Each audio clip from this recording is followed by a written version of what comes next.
But what they don't understand is that I am willing to go to jail if that's what it takes for our country to win and become a democracy again. Okay, let's get this straight. You're the guy who undermined U.S. democracy.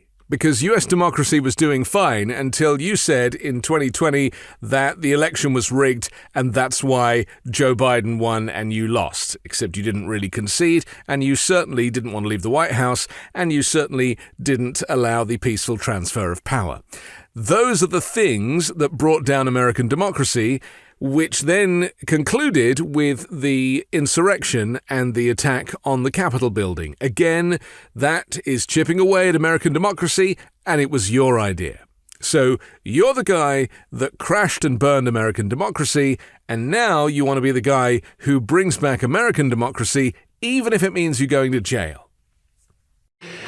But what they don't understand is that I am willing to go to jail if that's what it takes for our country to win and become a democracy again.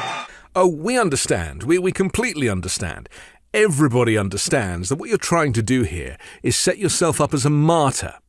And this is, a insurance policy for yourself, because you now know that with 4 indictments, potentially 5, 91 charges, that you are probably going to go to jail.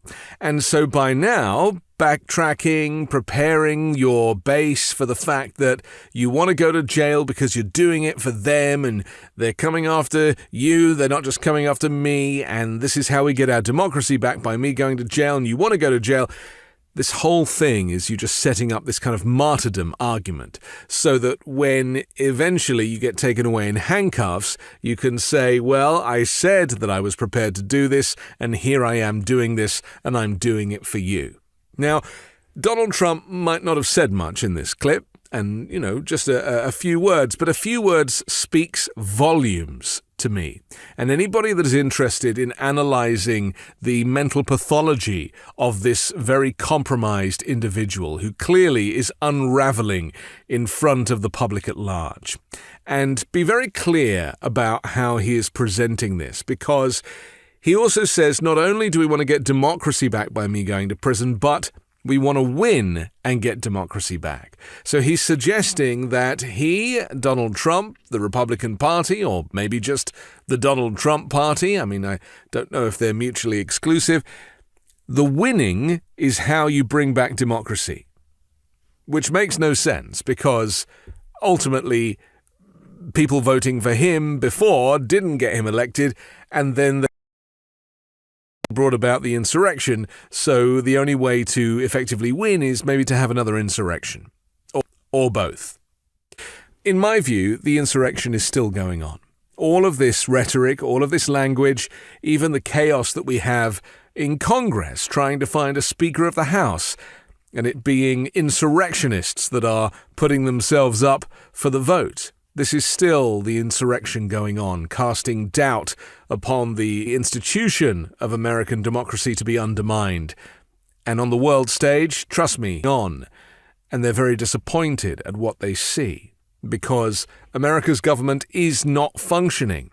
And the tragedy is that as long as Donald Trump can delay, use these delaying tactics, delaying trials, which he's trying to do, and now talking about being a martyr and wanting to go to prison, all of this stuff is designed to just slow up the process, including the government shutdown, which again, was kicked into the long grass and once again could be something that we're going to have to look at next month.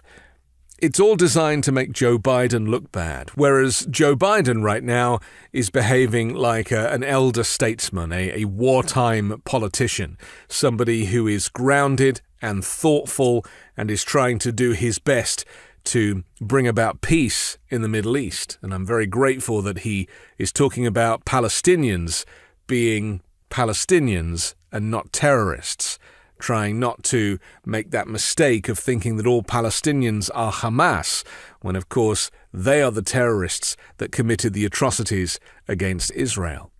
So, 2 very different camps right now. Biden going to Israel, Biden doing his best to be a diplomat, and Donald Trump trying to rip apart the justice system, trying to tear up the institutions that keep America great. And even with a gag order, I mean, he let rip on Leticia James again today, and I have no doubt that there's no way he's going to keep his trap shut regarding Tanya Chutkan and the prosecutors, the special prosecutor, and those others involved that he was basically gagged for criticizing. I just don't think he has the ability to keep quiet now. He is desperate, he is anxious, he is nervous, he is running out of options, he is being backed into a corner, and the only way he knows how to behave in these situations is just to tear everything apart and burn everything down. And that's his tactic. So, finally, I would just say that if he thinks that going to prison is martyrdom, then go for it. You be a martyr, Donald Trump. You go to prison, because a lot of people will be very proud and thrilled for your martyrdom if that is the route that you choose to take. I am willing to go to jail if that's what it takes for our country to win and become a democracy again. I'm Anthony Davis. You can hear me every day on the 5-Minute News podcast, on Wednesdays co-hosting Uncovered with Ron Filipkowski, and on Sundays on The Weekend Show with MeidasTouch. Hey Midas Mighty, love this report? Continue the conversation by following us on Instagram @MeidasTouch to keep up with the most important news of the day. What are you waiting for? Follow us now.